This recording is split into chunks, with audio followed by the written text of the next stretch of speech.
Welcome, everybody, to another edition of the Cover 2 podcast. My name is Nick Nenad. And I'm Jared Smith. And today, guys, we have a big show for you. It's our NBA first round playoff preview. We're going to go over every single series, talk about who we think is going to advance to the second round, talk about storylines, some of our favorite matchups.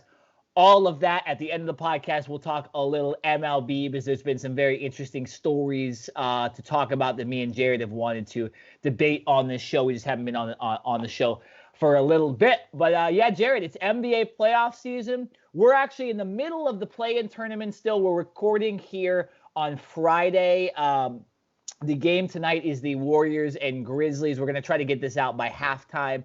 If not, though, we will talk about that game in jest, and we won't be necessarily predicting it. But right. Yeah, so this will be released Saturday when the actual playoffs start. So we don't know who's won between the Grizzlies and Warriors yet. We'll give our opinions on that series in a second. But Jared, what's your thoughts on the play-in tournament so far? It's something we've never seen in the NBA. It's really something we've never seen in sports, in the major sports. Well, what are your thoughts so far?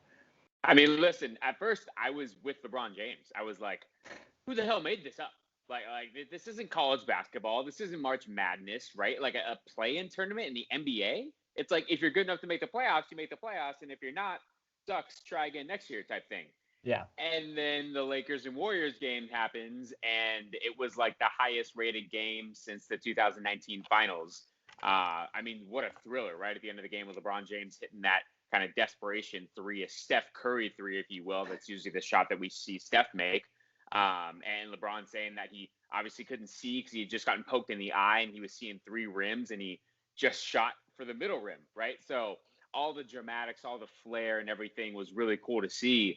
Now, I will say I was nervous for that whole game. I was on the edge of my seat. I probably got some more gray hair because of that game. Yeah. I don't necessarily want my team in there. You know, I would have preferred them to be able to have this entire week to rest. But I will say it was very entertaining. I hope that tonight's game with the Grizzlies and the Warriors is just as entertaining, which I think it can be, because the Grizzlies are one of the youngest teams in the league. But you got Ja Morant and a bunch of young other guys, you know, and they whooped on the Spurs in that first play-in tournament. The Spurs ended up coming back, but the Grizzlies kind of manhandled them, at least in the first half. And we all know what the Warriors can do with Steph Curry. So I think it'll be, you know, it's great kind of TV and ratings for the NBA. And then one thing I will throw out is Adam Silver did not kind of, put it out of the question that this play-in tournament could be a thing of the future. He basically said that he needs to persuade a few people in the NBA circle to get on board.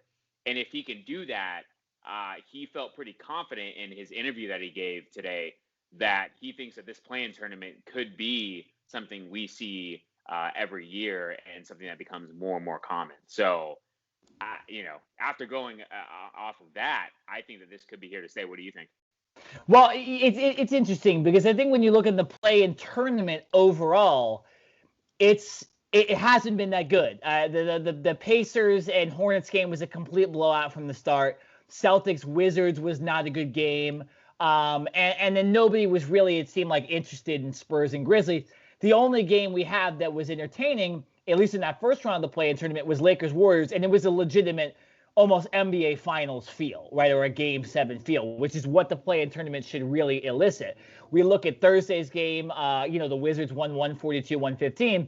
So I think what we need to do, Jared, is only have a play-in tournament for the West. Because I think you know what I'm saying, though? Like, these Eastern Conference teams, really none of them are playoff teams. If they were playing in the West, none of these teams, they might not even be in the play-in tournament. Yeah, that's true. So it's one of those things where it was a waste of time completely in the Eastern Conference, if you look at the scores. In the Western Conference, I expect this Grizzlies-Warriors game to be good tonight. Lakers and obviously the Warriors was good. And the Spurs and Grizzlies ended up coming down in the last few minutes. So the West, I think, is almost the reason they created the play-in tournament, right? Because there were a couple 9-10 seeds where you were like, well, those teams are damn good. I mean, look, you had the Lakers and Warriors as the 7-8 seeds. Like, that's kind of ridiculous. You have a little bit more health, and you have some other teams up there, at the top of that play-in tournament. So, I like the idea of a play-in tournament. maybe we do like one game each instead, and we don't have all these games. I think the games might be a little too much, and with the teams that really don't deserve to be in the playoffs, I just find it hard to see them winning in the future. Teams like the Hornets and teams like the Spurs and all these lowly teams and stuff. So, it was a good thing that the Wizards ended up losing that first game and then winning the second game, right? Because it wasn't a complete joke of a tournament. But, I like the idea of the tournament, but so far, besides that one game, it really has not been that good. So that's all I have to say. And I think I was expecting a little more and more sense of urgency in the first games, because if you think about it, right, like you win your first game, if you're the 7 or 8 seed, you win that first game like the Lakers did and like the Celtics did, you're automatically in the playoffs, right? So now the Lakers get those couple extra days of rest, and especially for that team that's a little bit longer in the tooth with LeBron James and AD and all those players dealing with injuries and that type of thing, they get the rest. The Lakers had to play tonight. And then if they won tonight, potentially play Sunday, I mean, that's not a rest. Plus, you're traveling, right? It's not like you're getting a home game. So I thought there would have been a little more sense of urgency from some of these teams, at least early on. And like you mentioned, it was more blowouts, except for that Lakers-Warriors series or game. And that's what I was kind of most, I think, kind of like astonished with was I thought they would be more competitive, and they weren't. Yeah, well, I think it's also this. I think fans has a big thing to do with it. Like, I think if these were packed arenas for one game, it would be different, right? And next year, that's the way it will be if there's a play-in tournament, because we're already almost getting 80%, 100% capacity for this playoffs. I think also too, they should change the format. Do it simply 7 versus 10 and 8 versus 9, and the winner of those two games plays in the actual play-in game. I guess you'd have to do it different because you'd have 9 seeds, I guess, if you did that way. But I think they should change it to make every single game do or die, right? Because when you have the Warriors' ability to lose, obviously that didn't happen in the game against the Lakers, but the Warriors could have just gave up and been like, all right, we're playing on Friday. It's fine, right? We play a less team on Friday. Or in the case of the Wizards too, right? That's what they made it done. They were getting blown out, and they just gave up, and then they ended up beating the crap out of the Pacers, right? That's not compelling TV, right? They got lucky with LeBron versus Steph, but really any other matchup in that first round has been who cares, right? Are these teams really going to win championships? Probably not, right? Besides the Warriors and Lakers, spoiler alert, right? But so, I think they maybe need to redo the format. Maybe only have 9 teams get in, and you have 2 teams play it out to play the 8th seed, and then the winner of that game ends up being 8-7 seed. Figure it out that way, right? You don't make it so that one team advances and then another team can lose. Every game matters, and you can't lose the game essentially. That's how. I'm down with that. Listen, more sports, more games. I'm down for as long as it's competitive. And you're right. Give me a reason to watch. You're right. I think the Warriors and the Lakers were the only 2 teams that were playing desperation basketball.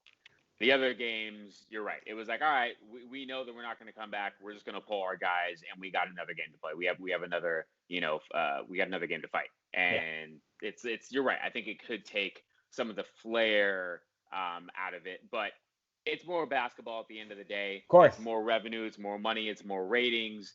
And I think, like Adam Silver said, he's only got a couple guys that he needs to convince. And it seems like he's a commissioner. So if he wants to get it done, he's more than likely going to get it done. And it's, I think going through the regular season for next year and beyond, if this does play out, it's just going to be more of an incentive to be a 1 through a 6 seed, right? Because you're not going to want to be a 7 seed anymore, because then you're in the play-in tournament and then you're potentially out. So that, I think it's going to really put more emphasis, more pressure potentially on not resting guys during the regular season, right? We know the Clippers have been kind of ridiculed for that, and other teams for resting their starters or veterans taking a night off. Maybe this is a way to alleviate that circumstance and to say, all right, I mean, go ahead, rest your guys, but if you're doing that, you're potentially going to lose a couple more games in the season. And if it comes down to it where it's neck and neck at the end of the year, you could potentially be in the play-in tournament where if you would have played your stars and potentially won those games, you could be a 6 seed and now you have an opportunity to rest. So maybe you don't get to rest during the season, but you get to rest a little bit later on in the season, kind of like a trade-off in a sense. Well, yeah, I mean, do it like MLB and NFL does, right? If you lose one NFL playoff game, you're done, and the other teams get buys in the first round, right? The top two teams, I guess the one team now. Baseball does it to where that you do not want to play in that wild card game. Nobody does. I have not wanted the Dodgers to play in that wild card game every single year, and luckily they have it, right? Maybe this year with the Padres being a good team, the Dodgers might have to suffer that, but make it mean something to be the first 6 seeds even more than it already is, right? And that will make it a more competitive regular season, because if it's like, oh, well, now we're in a play-in game to where if we lose, we're going to Cancun. Like, it's not, oh, we're going to Indiana Bye-bye. to play. Yeah, so it's like, I would just like to see it. I would like to see more do or die games, because then you have those games like Lakers Warriors. So, Jared, let's switch to the actual playoffs now. The Lakers end up winning that game. Big shot by LeBron. Awesome game. But what I noticed the most from that game was LeBron's health, and it wasn't good. And I'm not talking about Draymond raking his eyes when he went up to the basket. I'm talking about his ankle. LeBron James was limping most of that game. Now they go into a series as the 7th seed with the Phoenix Suns as the number 2 seed. Jared, would we have ever said that at the beginning of the season? Probably not. Hell no. Right? Chris Paul has I got could have seen the other way around. The Lakers as the 2 seed. Yeah, true. So this is now turned into maybe the go-to series this year, right? To watch here in this first round. So Jared, you're the Lakers fan. We're all on a high because of that game. They get a couple days rest. But what I noticed was LeBron's ankle out of anything. What are your thoughts on this series? And did the Lakers have a chance with an injured LeBron? Do they have a chance? They're going to win this series. I'm sorry. Listen, Phoenix is a great story. Their head coach, I'm sorry why I'm blanking on his name right now. Monty Williams. Monty Williams, thank you. Coach of the year, well-deserved. Chris Paul leading this team along with Devin Booker and DeAndre Ayton. And the youth movement that they have going on there. Finally, right? It seems like Phoenix, for literally the last 10, 12 years, has had a lottery pick and had the first overall pick. And they've finally been able to pay it off and develop those first-round guys to go along with the veteran and Chris Paul. So I think they're a fun team to watch. They're one of the younger teams in the league. But I think, unfortunately for them, they're running into a Lakers squad that just has too much experience and talent and depth. Right. I think if this were a playing game, like if the Lakers had to play Phoenix in a playing game, I'd be a little worried for a 1-game series, wanting, win or go home type scenario. But the fact that the Lakers won on Wednesday, have had a chance to rest and don't have to play until Sunday, a 7-game series with LeBron and AD and Andre Drummond and the depth that the Lakers have, I just think it's going to be too much. I see the series going 6.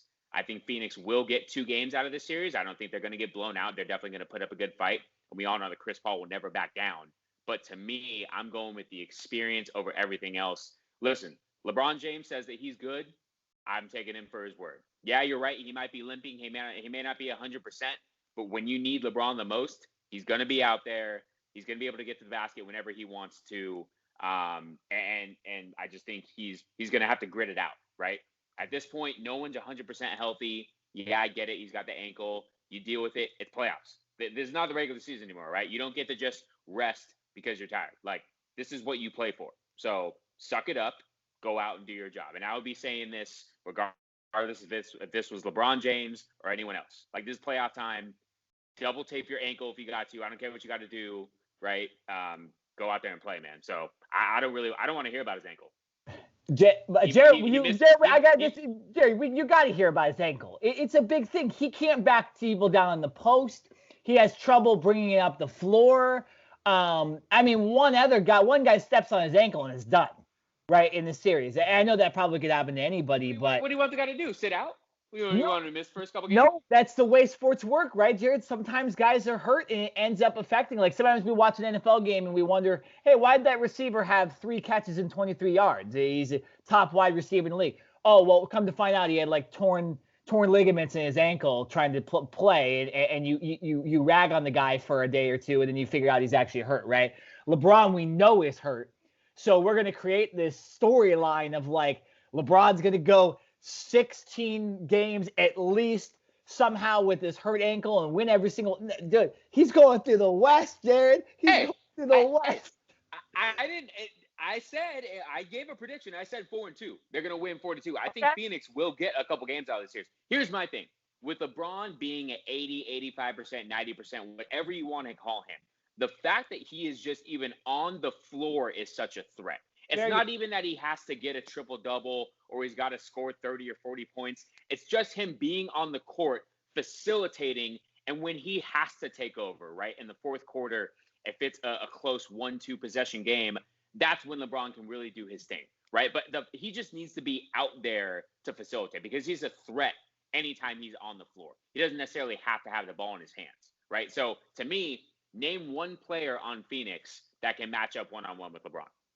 Oh, I mean, I don't really think anybody can match up with LeBron. Like, I mean, that's what I'm saying. I'll say put this, him out there on the court. Yeah, I'll say this. And you facilitate through other guys. Chris Paul, fully healthy, is still one of the best players in the NBA, and he can't guard LeBron, but he can compete with LeBron. Chris Paul. His tenacity is up there with LeBron. Yeah, I'll give him that. So that's the big thing in this game. I think if they were playing maybe Utah or something, maybe a little different story. I'm just a little bit afraid of Chris Paul. Now, let me preface this, Jared, okay? I think this is going 7, and I actually, someone put a gun to my head, I'm picking the Lakers to win this series, and I'll stick with the Lakers. You better. Series in 7. You're saying it's like a surprise. This is what I'm just letting people know. This is the only series I'm picking the Lakers in, no matter what happens, because LeBron is too beat up. There's not enough days for him to sit out in between games for him to ever get fully healthy. The NBA is tough, man. You can't take a game off. Like baseball, you realistically could come in and pinch hit, right? And that's the only thing you got to do if you're a star player, if you're really that beat up, right? A pitcher, give us 4 innings, you're good. Football, right? The quarterback just doesn't run, right? If his ankle's hurt, right? And he'll just pass the ball and give it off to the running back.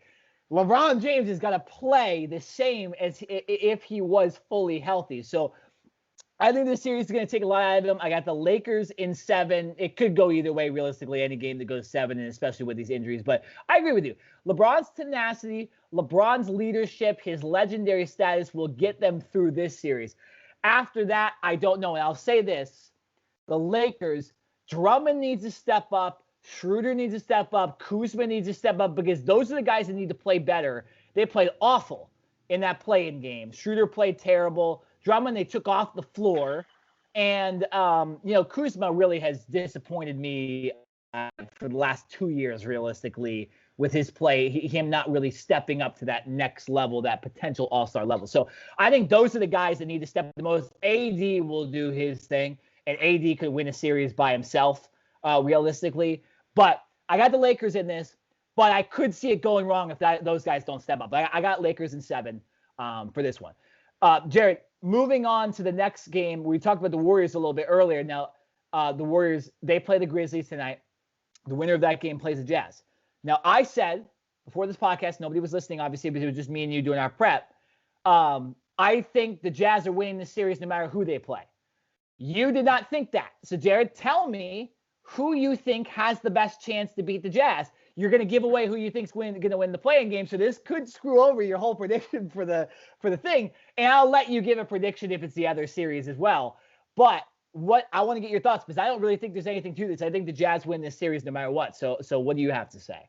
Well, listen, you just asked. Well, at least what I thought you would ask off camera was who gives the Jazz like a better opportunity to come in and beat the Jazz, right, and be like the underdog. And that to me is the Warriors, and it's plain and simple. Absolutely, Steph Curry with the shot, right? I mean, we saw he literally almost single-handedly beat the Lakers in that play-in tournament, right? Obviously, no Klay Thompson all year. Draymond Green didn't have a bucket at all. It was really Steph Curry, and then when the Lakers decided to literally double team him every time he came down the floor, he was able to trust his teammates, and his teammates were able to hit big-time shots. But Steph Curry alone can drop 40 every single night and keep his team exclusively in the game. So if I'm the Utah Jazz, I'm rooting for the Grizzlies tonight. Like, yes, the Grizzlies are a young, fast, athletic team, and it is going to be probably more of a high-scoring game. But I'm sorry, I do not want to face Steph Curry in a 7-game series, because even with when Steph does not have the ball, I think that's one thing that we marvel at is like how great of a shot maker he is.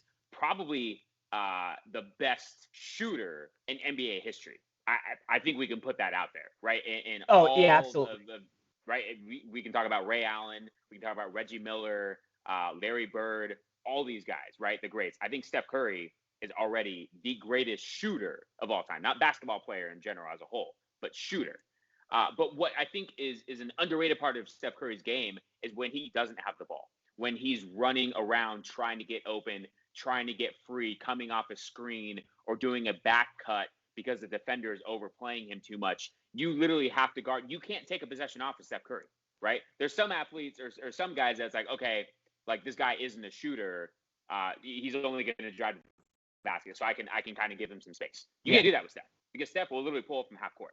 So to me, if I'm the Jazz, I'm rooting for the Grizzlies tonight because I think the Warriors, even though they are shorthanded, and it is basically Steph Curry, it would be Steph Curry versus the Jazz.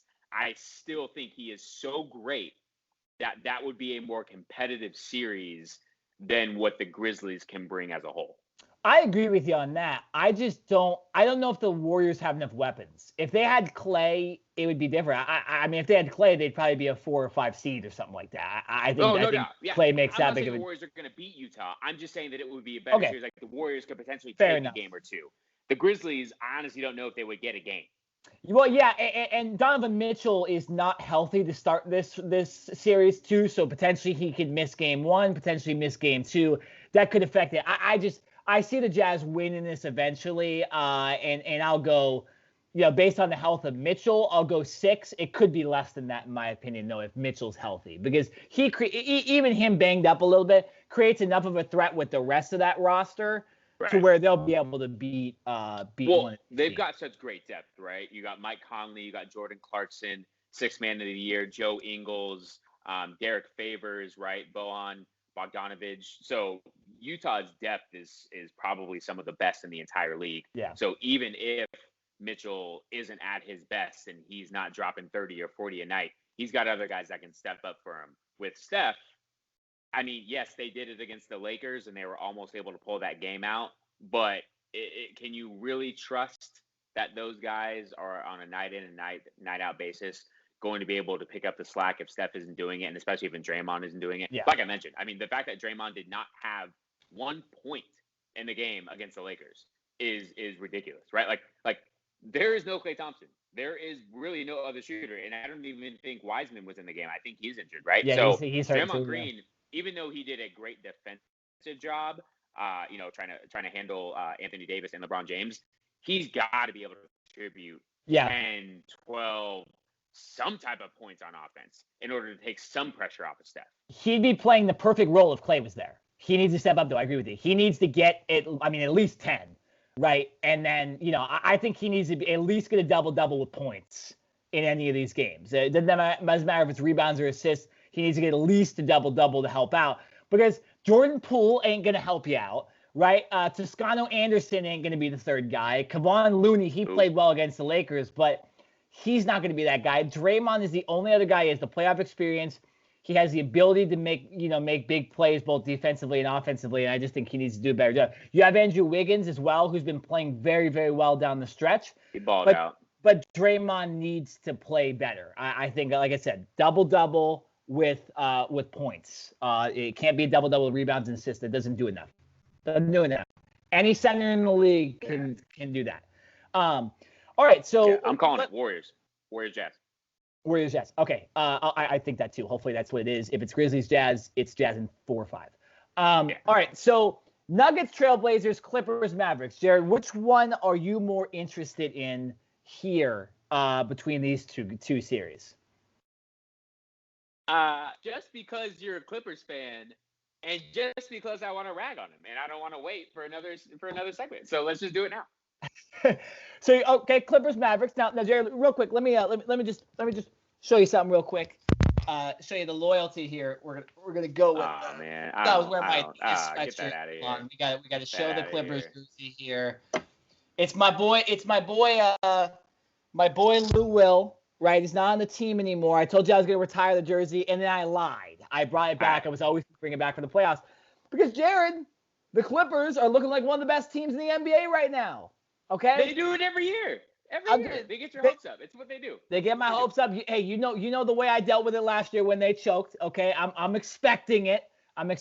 But I disagree with you. I actually think that this is I think this is an easy series for the Clippers to win, much like they did last year. I think the more competitive series is Nuggets and Trailblazers, but I'll talk about Clippers and Mavericks. Here's the thing. The Clippers are firing on all cylinders right now. Everybody's healthy, right? They don't have a situation like LeBron. They don't have a situation like Donovan Mitchell. They're healthy, okay? They're not like even the Nets. Saying the Nets relatively aren't healthy right now. So, I think the Clippers, this is a pretty easy first-round matchup for them. The Mavericks are essentially a one-guy team. I know they have Porzingis, but that guy has been one of the most unhealthy people in the league as far as injuries go. And I just think there's just not enough talent on the Mavericks to match up with the Clippers and to win a series. It's the NBA. With this new style of play, teams can win 1 or 2 games. It's a little different than even 4, 5, 6 years ago where there was a lot more sweeps in the first round. I could see the Mavericks taking a game or 2, but I just, the starting lineup is Doncic, Porzingis, Hardaway Jr., Finney Smith, and Dwight Powell. Like, that's not, when you look at the Clippers, it's star-studded. Rondo, Paul George, Kawhi Leonard, Marcus Morris, and stick whoever you want at center at that point. So I think the Clippers is an easy series for them to win. I got them winning in 5. I'll give the Mavericks a game. I don't like saying sweeps. Clippers winning in 5, and they have the most rest, most likely going into the second round. God, I hate to agree. I really don't want to, man. I was trying to stir up some controversy, but it's fine. I mean, I know realistically, I really can't. And you're right. The Clippers have played well towards the end of the year, and they're kind of riding that momentum into the playoffs. I think the biggest thing for them is that they are healthy, right? They've literally got their full roster available right now. And I think the addition of Rondo, which is more halfway through the year, is so big. Like, playoff Rondo is a real thing. True. It's just the way that he is able to be the floor general out there and navigate the offense is something that they were missing. I think they would still love to have Lou Will, but the fact that they get a legit floor general out there now, to where Paul George and Kawhi Leonard don't necessarily have to handle the ball all the time, I think is going to be a big thing for them. And so you're right. Dallas just doesn't have enough firepower. Luka's going to do his thing, and I think they do get a game. I'm not going to say sweep either, but in a 7-game series, there's just no way. And you never know. Kristaps Porzingis, he could injure himself again in game 1. It's just unfortunate, but the dude is injury prone. It's just that has been his middle name or middle names throughout his career so far. JJ Redick, who they traded for late in the year, he's got a heel issue. Obviously a sharp shooter at the 3, but I don't think he's going to be able to play at least for the beginning of this series. So that's a big loss for them right there. It's just there's just no firepower at all. I do have to say one thing though, and it has nothing to do with this damn series anymore. It's about me looking at you. Yeah, I can't look at this anymore. All right, there's 3 things going on right now. 1, I just can't stand the Clipper jersey. 2, you need to get a tan. 3, you can't wear a jersey with no shirt underneath unless you got muscle. No. So yeah, I'm not gonna raise up my arms, but I don't think I look too bad right now on camera. I'm just gonna throw that out there. Like I think at this level right here, I bought a small jersey on purpose. Like he bought the small. Yeah. Well, the medium. 100%. Yeah, so it can fit. No. I mean, it's that's the only like jokes I got for the Clippers right now because this series against Dallas is going to be a joke. Okay, well, so I'll just say this. I mean, here's the thing. Last year, again, Porzingis, I think he got hurt last year, right? And the Clippers still lost 2. So Doncic can win some games, right? But look at this Clippers roster. They got Beverly, George, Leonard, Morris, Zubac in the starting lineup. Off the bench, they got Rondo, Reggie Jackson, Batum, Ibaka. DeMarcus Cousins is also coming off the bench for them. I mean, this team is loaded, not to mention Luke Kennard and Terrence Mann, who stepped up a lot more than people thought, too. So, I'm looking at this team in a deep playoff run. And we won't give any of that away right now, but this is one of the best rosters in the West, for sure. And them being healthy, I'm definitely not saying they're losing the Mavericks. No way. All right, so let's move on to the last series in the West. Nuggets and Trailblazers. Now, Jared, this is an interesting series because I think we would probably give a heavy favorite to the Nuggets if there was Jamal Murray in this series. This is a lot more even now, with a little bit of a mismatch, to be honest, with the Trailblazers and Nuggets. The Trailblazers being healthy with McCollum and Lillard. You have that power dynamic at guard. You also have good forward depth, Covington, Carmelo Anthony. You have Yusuf Nurkic to sort of cement Jokic. And then, like I was mentioning, the guard tandem for the Nuggets is not very good. And then they have Aaron Gordon and Jokic kind of leading the way for them. So what are your first thoughts on this series? This is a very interesting one and a hard one to pick.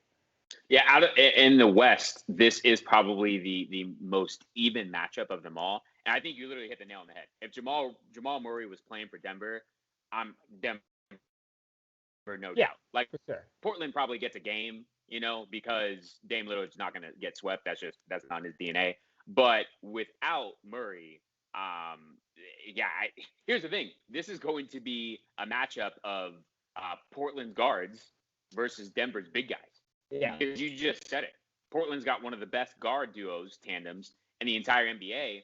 And the Denver Nuggets, after trading for Aaron Gordon, you pair him with Jokic, and that's a great power forward center tandem right there. So I think the real key is, can Denver contain the guard play? I'm not going to say stop, because I don't think anyone can stop Damian Lillard. And when CJ McCollum has his shot, especially his mid-range game going, those two are lethal. So can Denver contain those two guys for the Blazers? And can the Blazers stop Jokic and Aaron Gordon? Right? Do they have enough size and basically guys to go in and get fouls for? Right? Because I think what you want to do is, you don't want Jokic getting out and shooting threes. When he does that, I think that just shows that he's super confident. Yeah. Right? We know how great of a post-up game he has, and the legit passer he is for his center position. But if he's out shooting that three or that 18 to 20 foot shot, I think that is just the all-around triple threat for him. So, I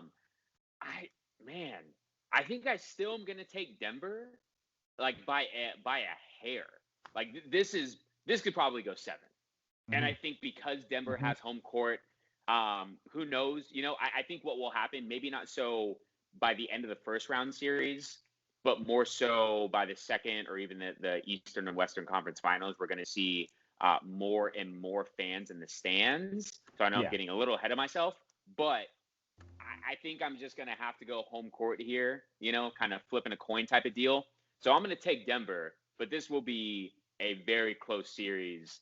And, I hope for the future, at least for the foreseeable future, that these two teams become rivals, right? Because they're both young squads, a lot of great talent.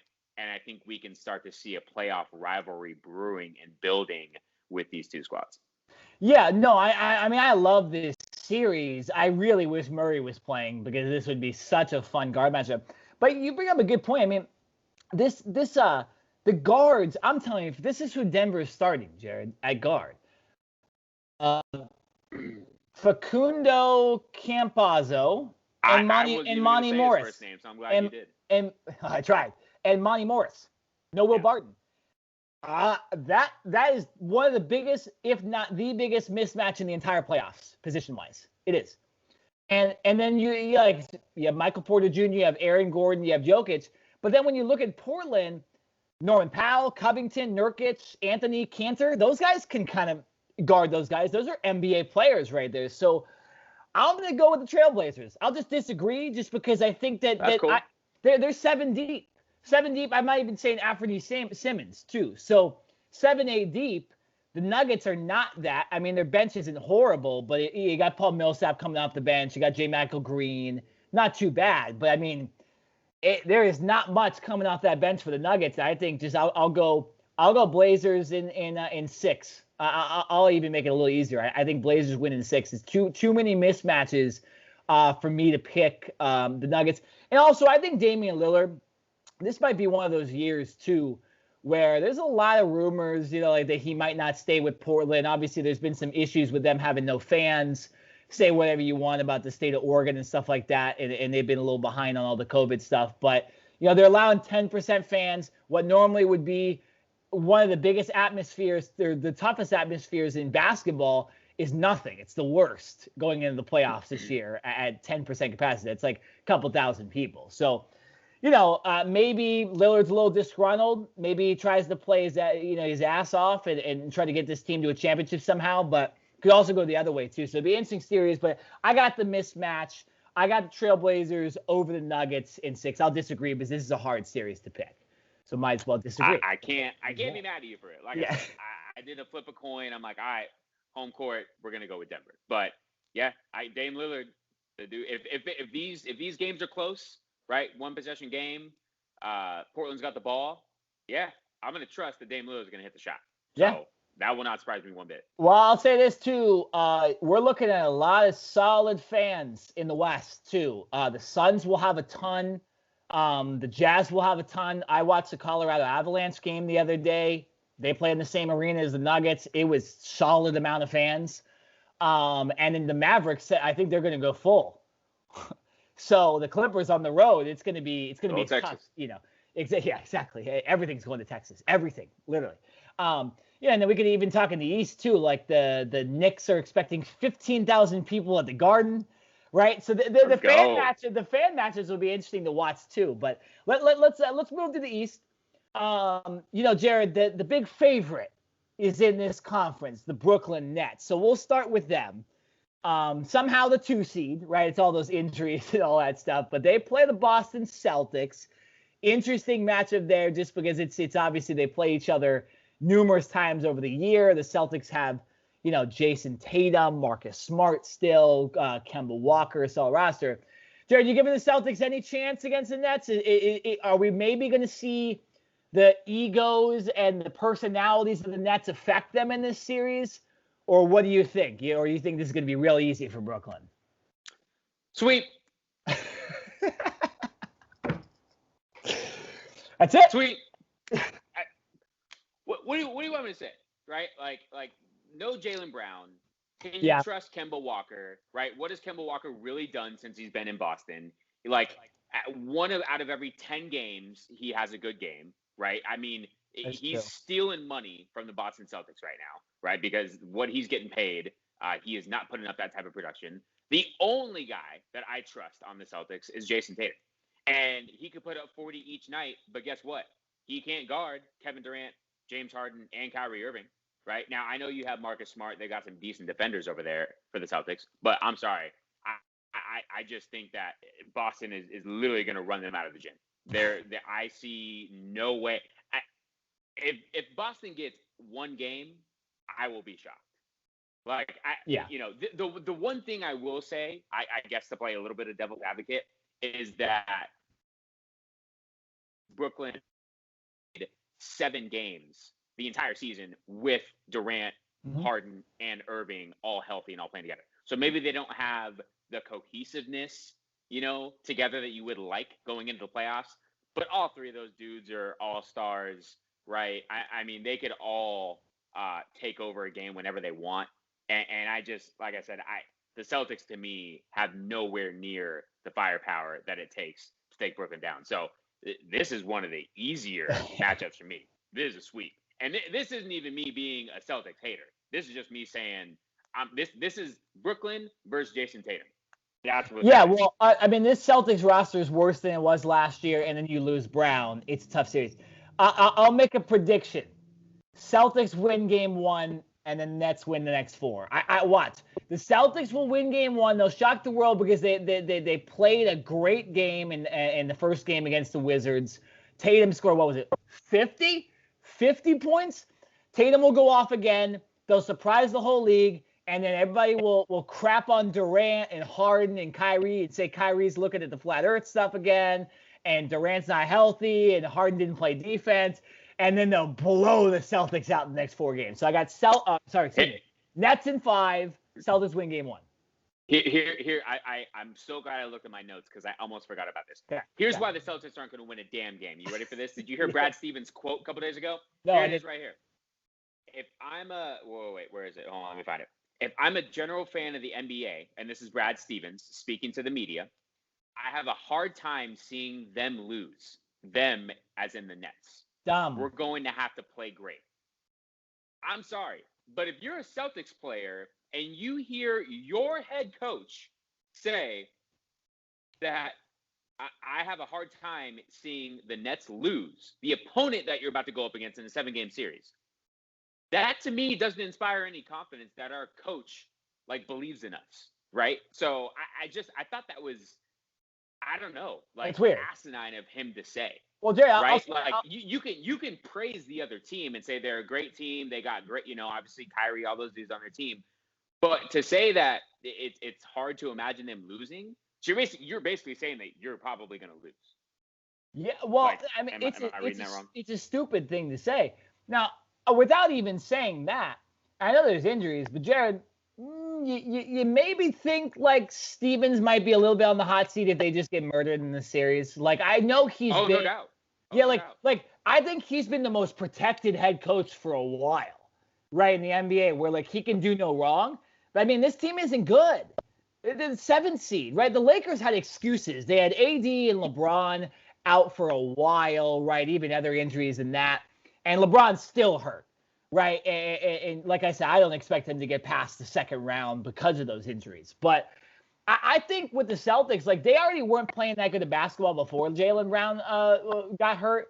And I think they get crushed by the Nets, and him saying stupid stuff like that, Brad Stevens might be on the hot seat. Though, like I said, they're going to win that first game. Everybody's going to go nuts. And then the Nets will win, and then they might not lose another game the rest of the playoffs. But they ain't winning a damn thing. Yeah. All right, so let's move to it's another tough matchup. 76ers Wizards. Wizards have now played 2 games coming in, every other day, and they win a big one to get into the playoffs. They become the 8th seed against Indiana. They blow them out after getting blown out by the said Celtics and Jason Tatum. They play the 76ers, who have been, one of the best teams in the NBA. It's Joel Embiid. It's Ben Simmons. They seem to be on the same page. It's Doc Rivers, right? Everything we've said about Doc Rivers. Jared, your thoughts on this series? Wizards have any chance, or the 76ers just going to blow them out? No, I don't think the Wizards have a chance. I think the Wizards are a great story this year, right? Yeah. I think they started off the season 0-8 or something like that. They get Westbrook. Westbrook couldn't literally hit water if he fell out of a boat. Bradley Beal's been injured all year long, still dealing with that hamstring injury. Props to Bradley Beal. Yeah. Literally the last couple games of the regular season and then the play-in tournament, the dude's literally playing on one leg and he's out there balling. So I give them a lot of credit. I think the Wizards have a lot of heart and they're not going to back down. But I think at the end of the day, the 76ers are just too much, right? They're the number 1 seed for a reason. And I don't think the Wizards have enough firepower. Like I said, I like what they bring with their tenacity and their heart. I don't see it happening, man. I think the 76ers have too much. They've had a lot of rest, right? They've had a lot of time to kind of get prepared for this series. And it's not even really going to come down to X's and O's. It's just the fact that, Bradley Beal he would have to be at 100%. And I just don't see that happening, right? I see him, unfortunately, he's playing at 80, 85, and that's not going to be enough because, I'm sorry, but Russell Westbrook is not the type of player that can lead a team. Yes, he averages a triple-double, but he's going to have to score 40 for the Wizards to be competitive, right? He can't just score 20 to 25 and get 10 or 11 assists because outside of Bradley Beal, who is another sharpshooter for the Wizards, or who is another guy that you can say, hey, you go create your own shot and create offense? Nobody. I don't see that on this Wizards team. So when Russell Westbrook is on the bench, or if God forbid Bradley Beal has to take a breather or something because of his hamstring, this Wizards team to me is god awful. So yeah, I don't. This could be another series where it's a sweep.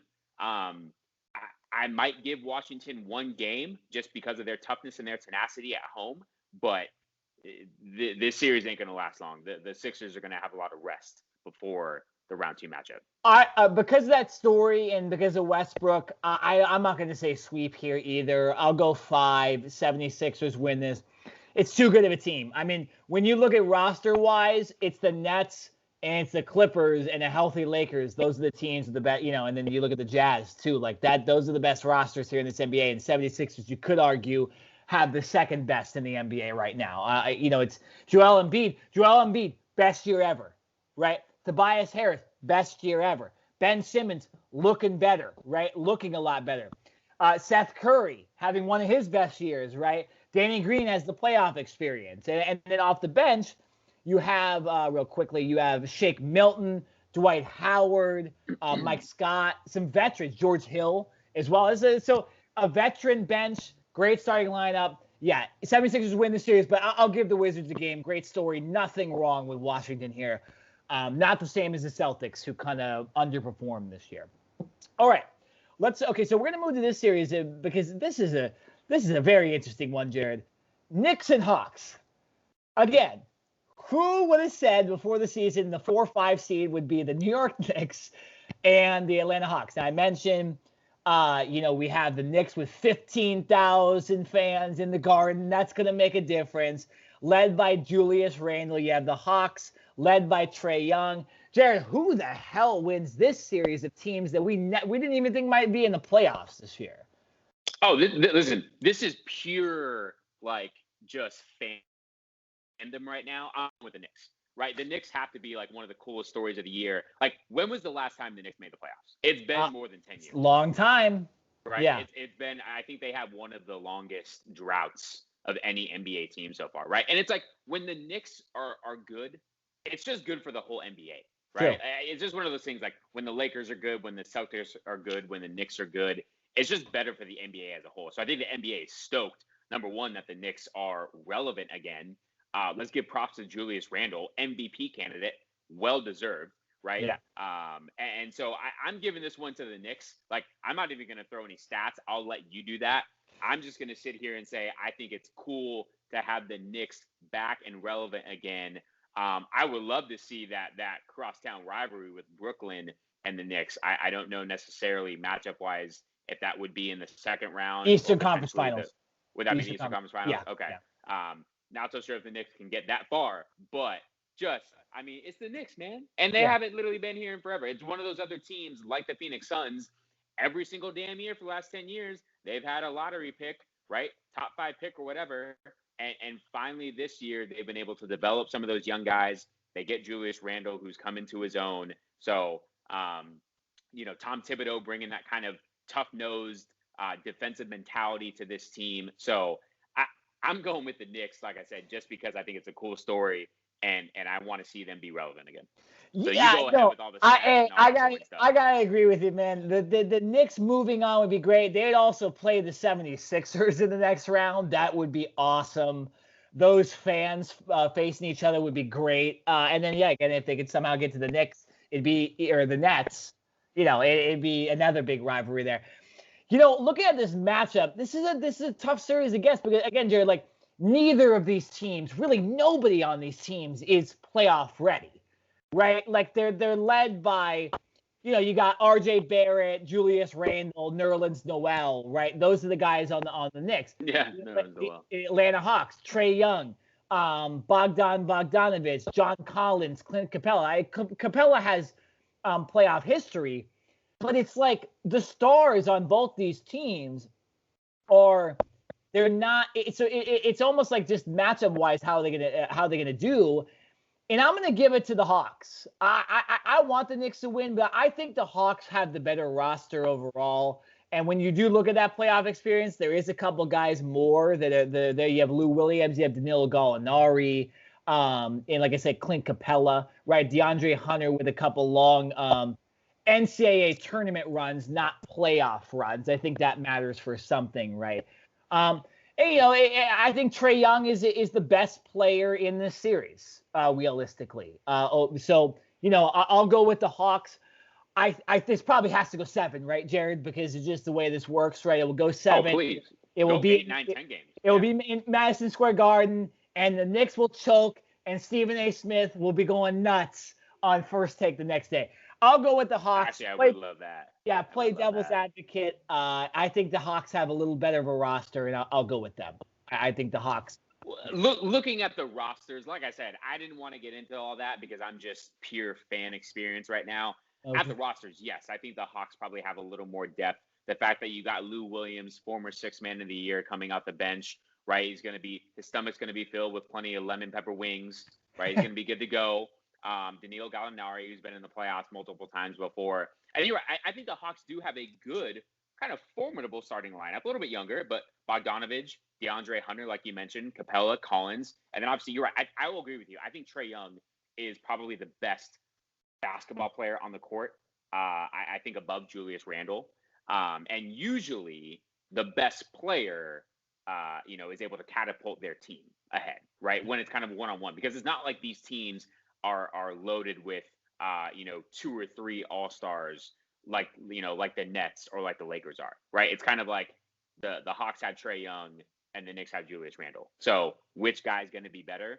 It's probably Trae Young. So I can't fault you for going with the Hawks, but I'm just saying, like, how cool would it be for the Knicks? I want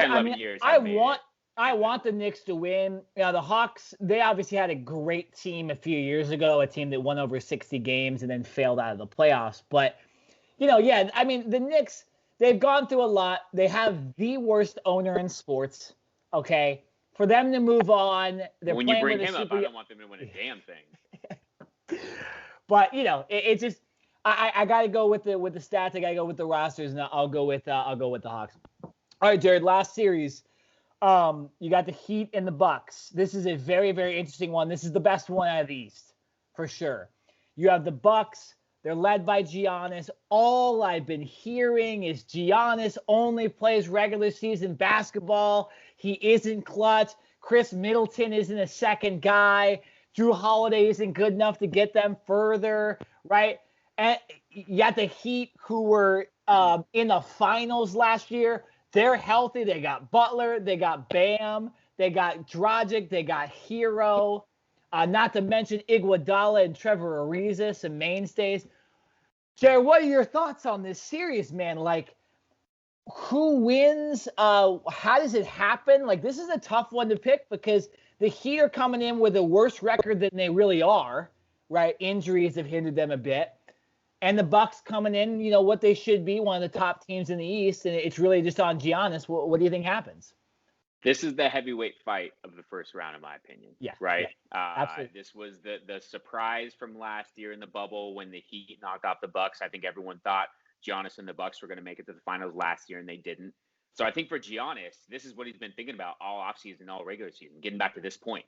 And I think maybe he thought he was going to get Miami a little bit later in the second round of the Eastern Conference Finals, but he gets him right out the gate. So to me, my initial thought is the Bucks are going to win because Giannis is not going to let them lose, right? He's going to say, we lost already. I was already embarrassed. We know what a competitor, what a fighter this guy is. And so for him, he's going to say, I'm going to do whatever I can, kind of like that Kobe Mamba mentality that I think he's got of I'm not going to let us lose 2 years in a row to the same team. So from that standpoint, I'm going to rock with the Bucks, and I give the slight edge to them. But like you mentioned, I think the Heat might have more depth, right? Like when Tyler Hero and Duncan Robinson are shooting threes, those dudes are snipers, sharp shooters. And when they're on their game, I mean, Miami, listen, Jimmy Butler gets to do his thing defensively, guard the other team's best player, and then he just gets to do his mid-range game and kind of go to the basket. And then, listen, I would be scared of Miami. Not necessarily if I'm the Bucks, not scared, I guess is the wrong word, but like I would be worried. I have this gut feeling, right? I'm going to go with my gut on this one. It's going 7, and I think the Bucks are going to pull it out. This will be back and forth. Like I literally think Bucks win game 1, Miami game 2, Bucks 3. It's going to go back and forth. This is going to be a knockout type. I can see a couple overtimes in this series. I just think at the end of the day, Giannis is going to have that Mamba mentality, that will to not give up, and he's going to say, we ain't losing to this damn team 2 years in a row. Yeah. It's just not going to happen, right? And to me, here's another thing. Like, Giannis is the back-to-back league MVP, right? Like, I get it. That award is issued after the regular season for what you've done in the regular season.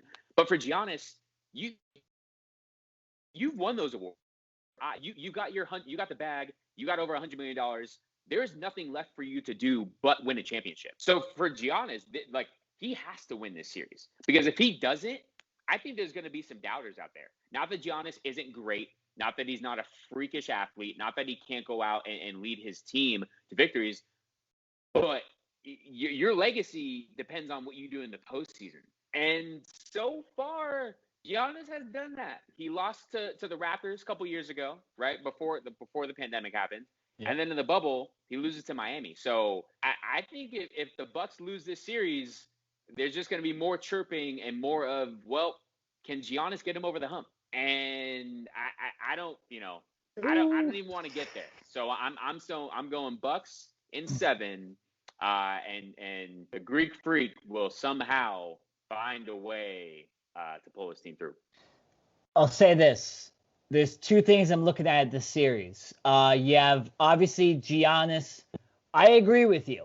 Not only does he want to, he wants to beat the Heat because they beat them last year. Say what you want about the bubble, right? The Heat probably don't make the finals last year if there isn't a bubble, right? They have a lot of young players that helped them out. Remember I said last year, I think the older players, it's not working out for them in the bubble, and Giannis is one of those guys, right? He didn't play well, all that stuff. So when you look at the Bucks and Giannis, he doesn't want to lose to the Heat. You're right. Everybody's calling him regular season player. He doesn't want to lose in the first round. He doesn't want to be called kind of just a genetic freak, but not really a star, right? And then you got this too. So if he just beats the Heat, they play the Nets next. You can lose to the Nets. You can lose to the Nets. That's okay. And so all Giannis has got to do is beat the Miami Heat. I got the Bucks in 6. They'll do it before 7. I think the Heat, again, bubble darling last year. I don't think they're as good of a team as they look. I think they're a solid team. They got a solid roster, but I don't know if Bam's there yet as a superstar. Butler's great. Those younger guys haven't played as well this year. And the Bucks, they have the best roster they ever have coming into this year with the addition of Drew Holiday. And I'm feeling something, Jared. A lot of people aren't picking the Bucks at all this year.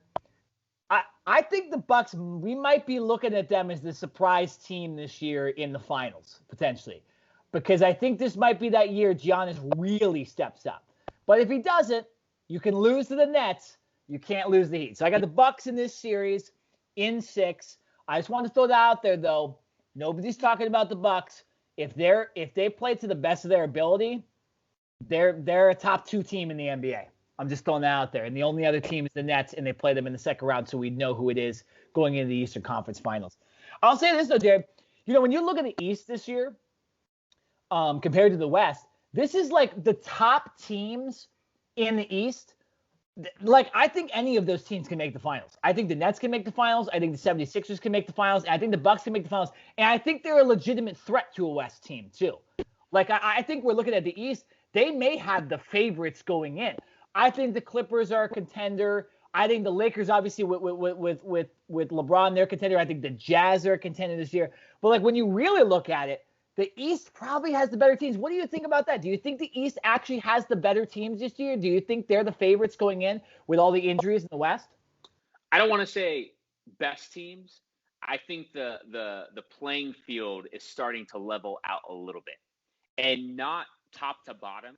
Yeah. But I think in the top half, top, right? Yeah. We've said for years, like the last 10, 15 years, the West has just been dominant, right? The East, it's like, yeah, you got 2 teams, but the West has just always been dominant. I think now we're starting to see those top teams in the East start to become real contenders, not just in their own conference, but in the finals as well. So I agree with you, but I think the West overall, top to bottom, still gets that edge, right? Because I think if the 5, 6, 7, 8 seeds in the West were in the East, I think they could potentially be 2, 3, 4 seeds. Yeah, potentially. You know what I mean? So, but I'll rock with what you're saying there. Yeah, I do think that you're right. This year, the Nets, especially because they have their big 3, the 76ers with how well they're playing and how healthy they are. And I love Doc Rivers as their coach, all the experience that he has. I definitely say no matter who comes out of the East has a good chance to be favored going into the finals. No, it's interesting. It's interesting. We haven't heard of that the last couple of years, right? And the Nets have been the betting favorite this year. It's going to be interesting. But yeah, that's our first round. We'll talk to you guys again, most likely at the end of the second round or next week, talking about different topics about the NBA. Now, Jared, let's move on. Let's end this podcast. We're going to do a little quick baseball segment. We don't have a lot of time left on this podcast. I wanted to start with some Angels-Dodgers news really quickly. We have, since we last recorded, Albert Pujols was released by the Angels. He has now joined the Dodgers, where he has multiple RBIs. He has a home run. He's also grounded out to left field a couple times. Your quick thoughts on Pujols being an Angel fan, and I'll give my thoughts being a Dodger fan. I mean, I don't blame the Angels for cutting him. I thought they could have done it 2 years ago. So they're probably just a little late to the party.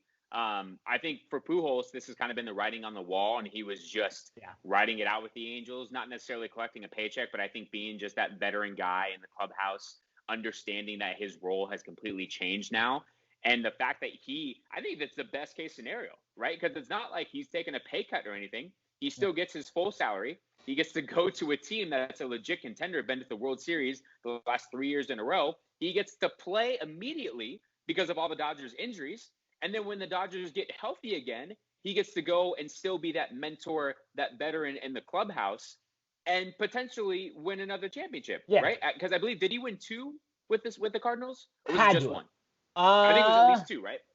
I believe so. I think so. It's at least 1. He might not have been. I'm trying to remember if he was in that series against the Texas Rangers when David Freese had those big hits and Nelson Cruz missed that ball in right field and all that stuff. He might have been signed with the Angels at that point, but I'm not sure. He has at least 1 championship, of course.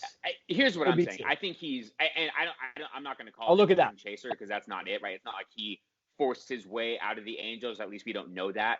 I'm surprised that the dude just hasn't retired already. Like, what more do you need to prove? You were at one point the best baseball player in all of the sport, right? You've made all the money in the world. You've won World Series before. So I think for him, this is just, it's just the way it's supposed to be. Like, good for him to get another opportunity to go and get a chance to win again, because that definitely wasn't happening with the Angels, right? All the hype potentially about them this year, but with Trout now being out for 6 to 8 weeks, the Angels, any chance that the Angels had to make in the playoffs has basically gone down the drain. So for Pujols specifically, I'm happy for him that he's able to go to another team like the Dodgers and have a chance to win and kind of ride the coattails of all their great players. I could shoot on the Angels all day, but I'm not. I could too. I'm just going to talk about Pujols.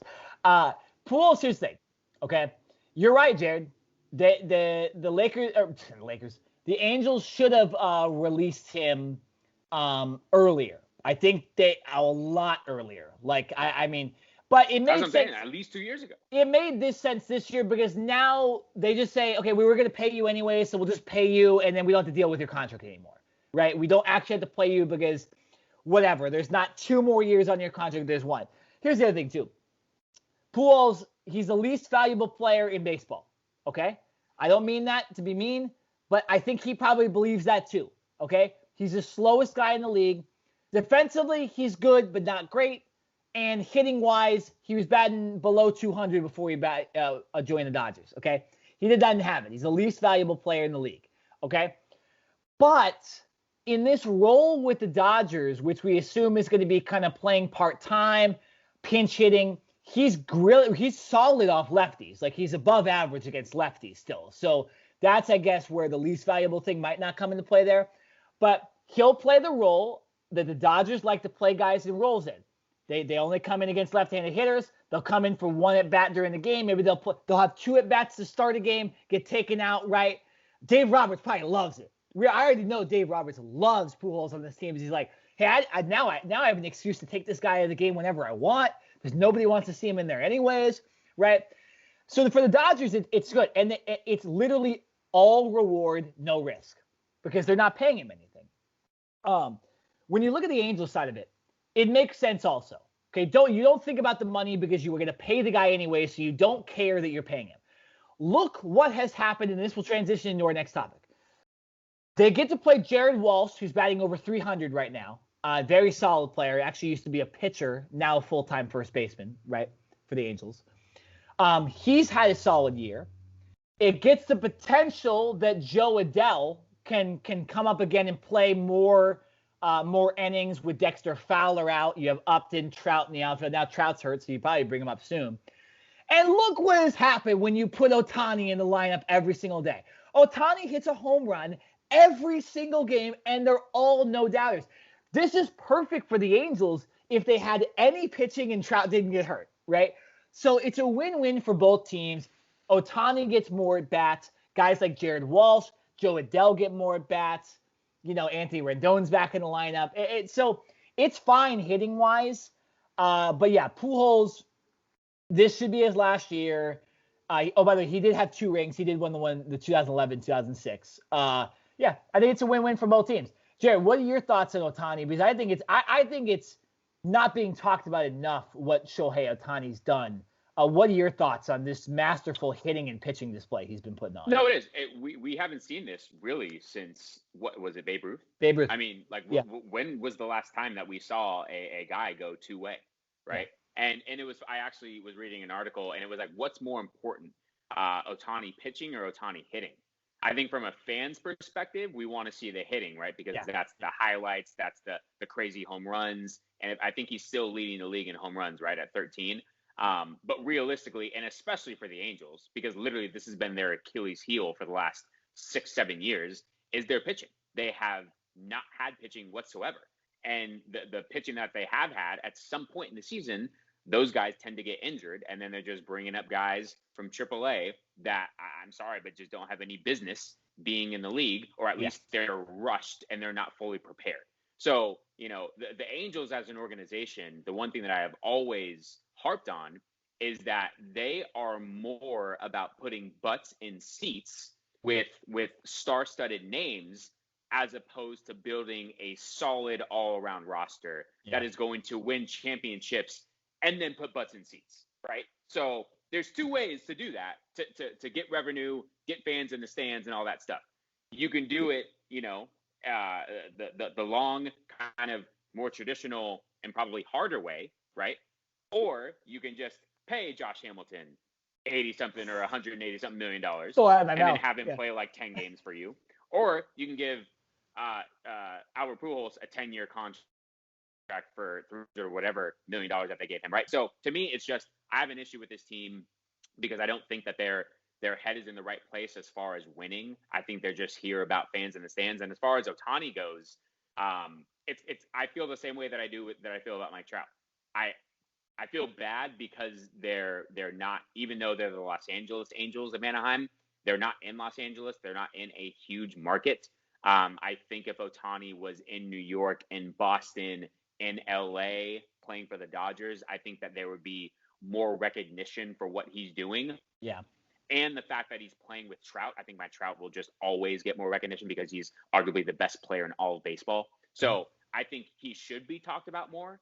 But because of the team that he is on, and because of the fact that they are not relevant from a record standpoint, it's great, But at the end, is this actually helping the Angels win games? Not really.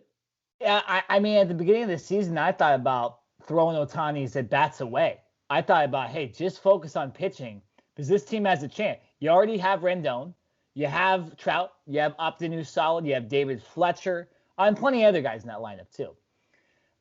You look at Jared Walsh now, like I was mentioning. You hit the nail right on the head, and you stole a joke from me real quickly, but when you look at the Angels the last couple years, okay, first of all, I want to let everybody know Ohtani is getting paid nothing, by the way.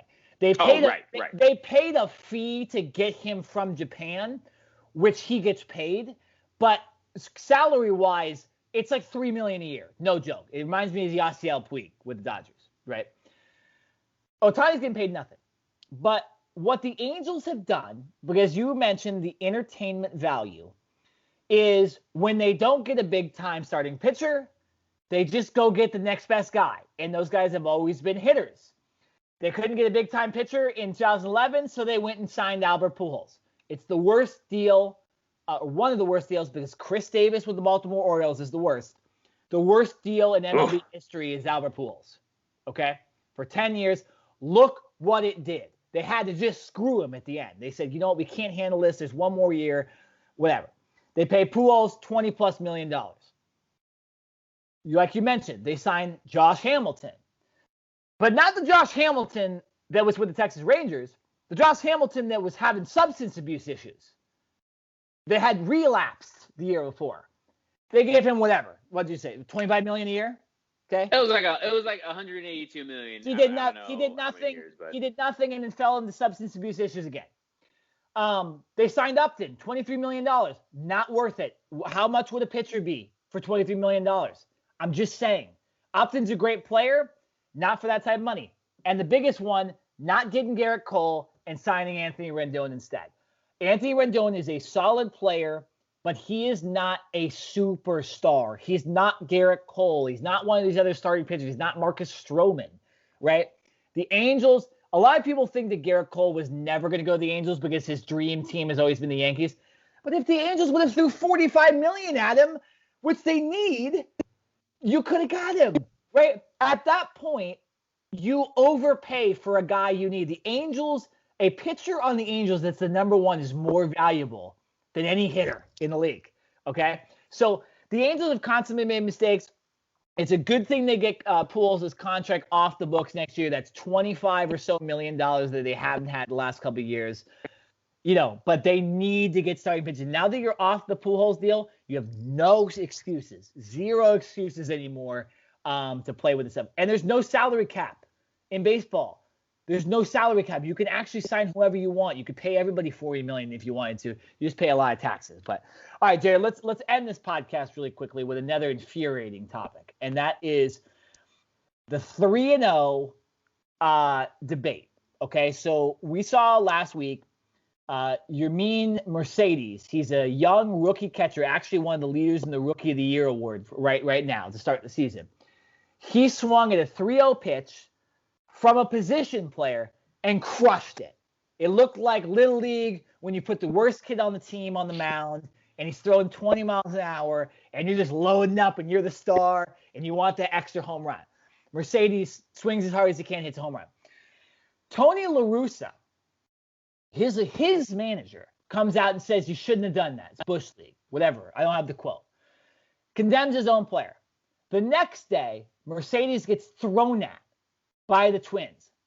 And La Russa says nothing. And La Russa says quotes like, I have a different office than Mercedes, so I have a different thought process, right?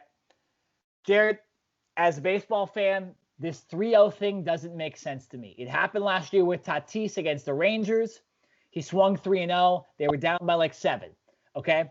I defended him because I said, there's still a game to be played. Like, we're in the 7th, 8th inning. Why can't you swing 3-0? It's Major League Baseball. These guys get paid. You're getting paid. It's not Little League. In Little League, yeah, maybe don't swing 3-0. Right? In high school, maybe not swing 3-0. They're just normal guys on the mound, right? They get their feelings hurt, right? These guys are paid to play, right? So I defend Tatis. This one, you're gonna put in this guy that's just lobbing it up there like it's beer league softball on a Tuesday night. And you're expecting major league hitters to take that seriously? No way. This is a BS debate.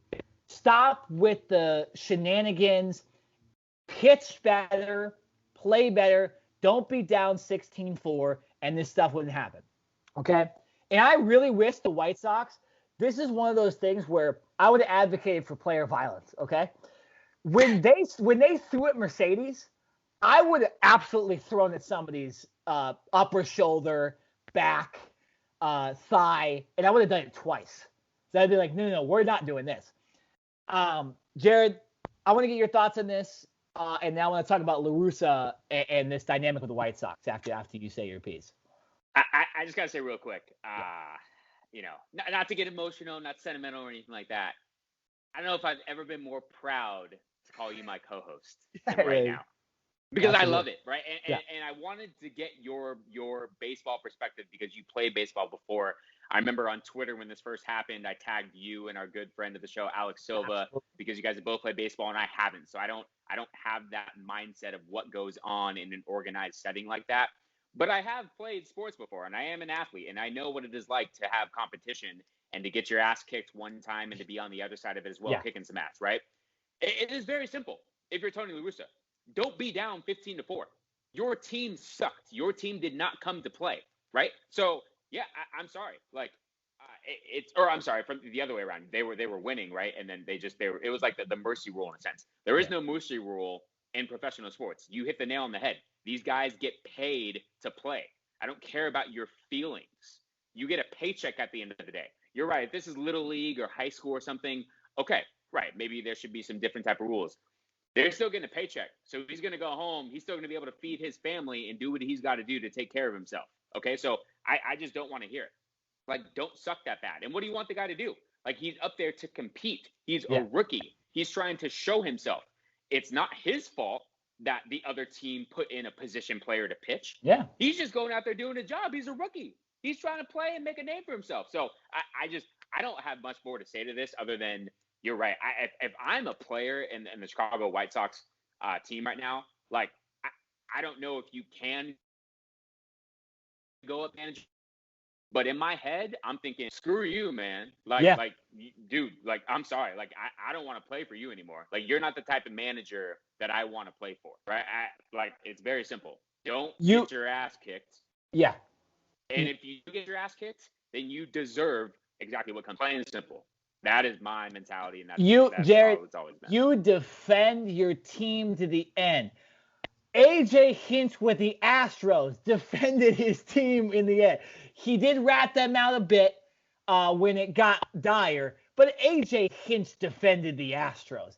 You're going to tell me Tony La Russa can't defend a young rookie? Maybe say, go behind the scenes and go, hey, you're young. I know what the Twins did. Let's not swing 3-0 next time. Do it, closed door meeting.